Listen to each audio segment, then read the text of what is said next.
Welcome to the Daily Bite. I'm your host, Pastor Steve Andrews. In today's text, we're looking at Job, chapter 29.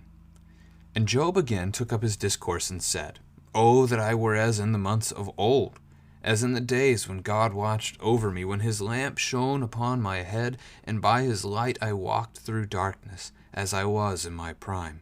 When the friendship of God was upon my tent, when the Almighty was yet with me, when my children were all around me, when my steps were washed with butter, and the rock poured out for me streams of oil, when I went out to the gate of the city, when I prepared my seat in the square, the young men saw me and withdrew, and the aged rose and stood. The princes refrained from talking, and laid their hand on their mouth. The voice of the nobles was hushed, and their tongue stuck to the roof of their mouth. When the ear heard, it called me blessed, and when the eye saw, it approved, because I delivered the poor who cried for help, and the fatherless who had none to help him. The blessing of him who was about to perish came upon me, and I caused the widow's heart to sing for joy. I put on righteousness, and it clothed me. My justice was like a robe and a turban. I was eyes to the blind and feet to the lame. I was a father to the needy, and I searched out the cause of him whom I did not know. I broke the fangs of the unrighteous, and made him drop his prey from his teeth. Then I thought, I shall die in my nest, and I shall multiply my days as the sand. My roots spread out to the waters, with the dew all night on my branches. My glory fresh with me, and my bow ever new in my hand. Men listened to me and waited and kept silence from my counsel. After I spoke, they did not speak again, and my word dropped upon them. They waited for me as for the rain, and they opened their mouths as for the spring rain. I smiled on them when they had no confidence, and the light of my face they did not cast down. I chose their way and sat as chief, and I lived like a king among his troops, like one who comforts mourners." This is the word of the Lord. Now, one of the things that hopefully jumped out at you and that we need to talk to our children about in a chapter like this, who is this text about? I mean, Job is going on and on here, but who's he pointing to? Who's he focused on? He's focused on himself. And this is the question I would have you ask in regards to verse 20. My glory fresh with me. Who are we supposed to bring glory to? So to glorify someone is to point to them, to lift them up, so that others may see them. Who are we as Christians supposed to glorify with our lives? Who are we to point to? Who are we to share with others? It's Christ. It's Christ and him crucified, that they may know their Savior, that they may hear of his forgiveness and love for them, that they may live with him forevermore, just as we long to live with him forevermore. That's the goal. But look at this chapter. I mean, look at that section, verses 14 through 17. I, my roots, my glory, as you get down to 19 and 20. This is all about Job. Boastful, bragging, and all done oddly as a lament. So as we think of the beginning of the chapter, really the whole chapter,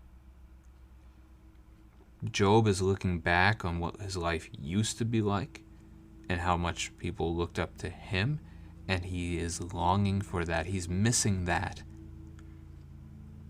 And the connection in his mind is most clear in verse 5. When the Almighty was yet with me. When God was with him in Job's mind, all was going well. And now that God has abandoned him, all is not going well. That's Job's understanding of things, and that is false. And this is a falsehood that we need to unpack with our kids too, because it is a falsehood that runs rampant among the church in America. The idea that as long as we are being faithful, as long as we're doing the things that God has instructed us to do, he will bless our lives in this place. And by bless, it tends to mean things will go well. I'm not saying God won't bless you, but the blessings just aren't probably going to be what the world tells you. They're not going to look like what the world would consider to be good things. So that's called the prosperity gospel. If you just give enough money to the church, God will bless you. He will multiply your tithe, and you will have more than what you gave in the first place.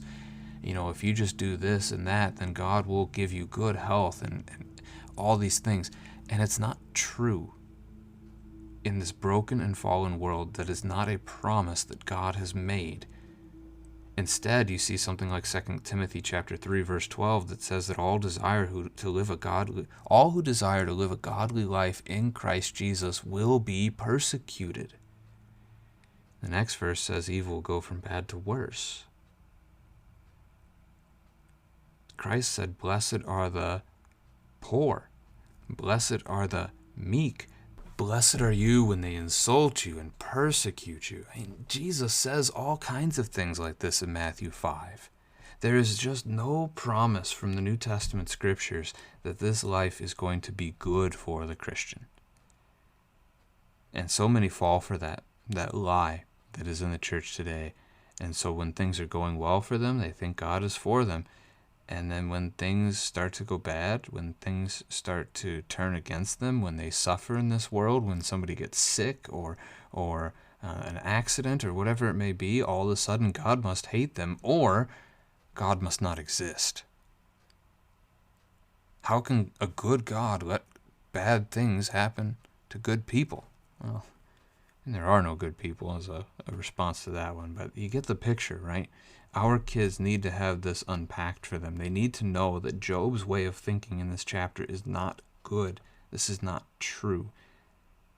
God is with us whether things in this life are going well or not. That's the promise of Jesus. I will be with you always, even to the end of the age. As you think of Matthew chapter 28, verse 20. Christ is with us always. Whether we have riches or poor, whether we have a feast or hunger. This is Paul in the book of Philippians, an often abused verse, that I can do all things through Christ who strengthens me. Well, he's coming off of saying he can be content. He's learned to be content in all things. Those very things I mentioned, rich or poor, well-fed or hungry. He can endure because it is Christ who gives him the strength to endure. Our task in this world, our task in this life is to serve the Lord, is to glorify the Lord in all things and not ourselves. So Job here in the book, in chapter 29, he started speaking in chapter 26, and he's going to keep speaking through chapter 31. He's longing for the past. He thinks God has abandoned him, and he's longing for the good days of old. When you look at verse 3, that by God's light Job walked through darkness, you can think of Psalm 119, 105, your word is a lamp to my feet, a light to my path. Or Psalm 23, yea, though I walk through the valley of the shadow of death, you are with me.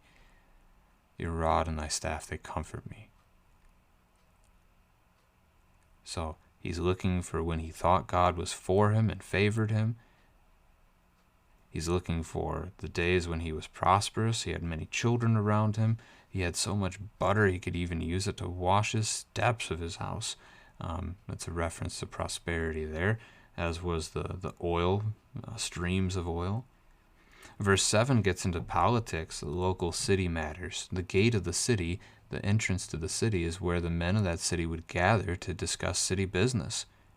What needs to happen economically, with leadership stuff, all those conversations happened there. And so what happens when Job comes to that gate? The young men yield to him. They let him speak.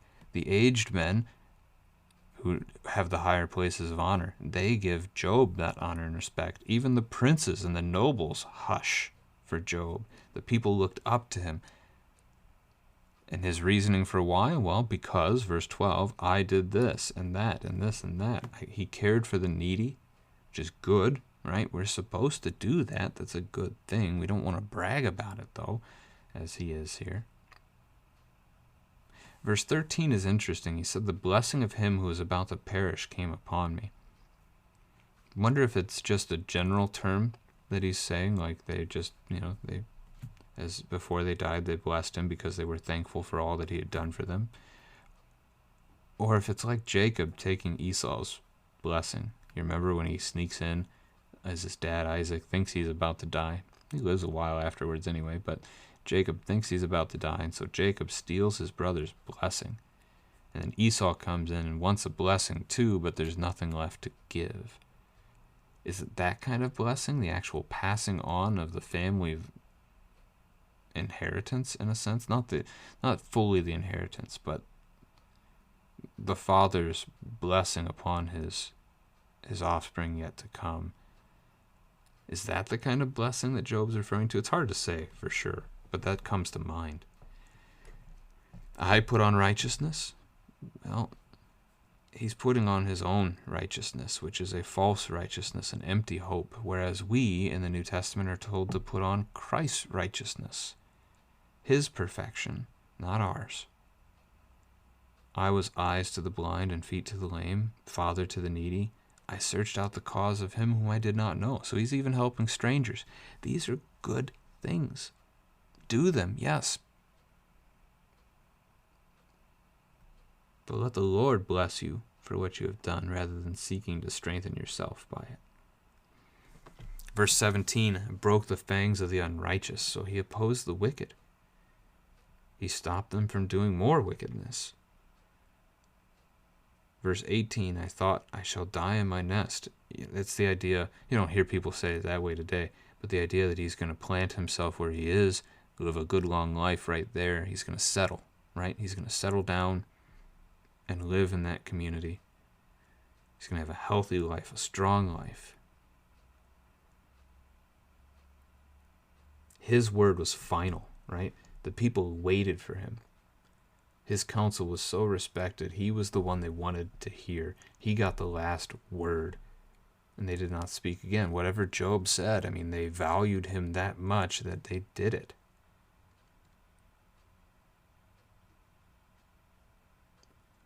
If there was someone who was lacking confidence, Job would smile at them, and it would just cheer them. It would change their day. They'd be encouraged by it.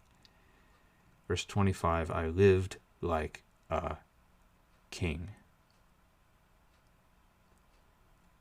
There's a day coming when we will live like kings in paradise, as co-heirs with Christ, the King of heaven and earth. But that time is not for us now. It may be that God blesses you in such a way. The Lord is going to take us down different paths. We have different things that he's giving us to do. Whether the Lord gives you a little to manage here, or if the Lord gives you a lot to manage here, your role is to serve others.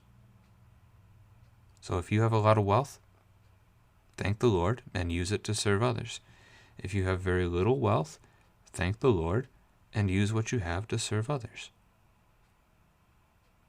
Be content with where the Lord has put you, and know that no matter how dark the days may be, Christ is with you. And even if things are going wrong in your life, it does not mean God has abandoned you. Not at all, not in the slightest. The Lord is with you, and he will rescue you. It just may not look like what you want it to look like, which is the confusion that Job has here in chapter 29.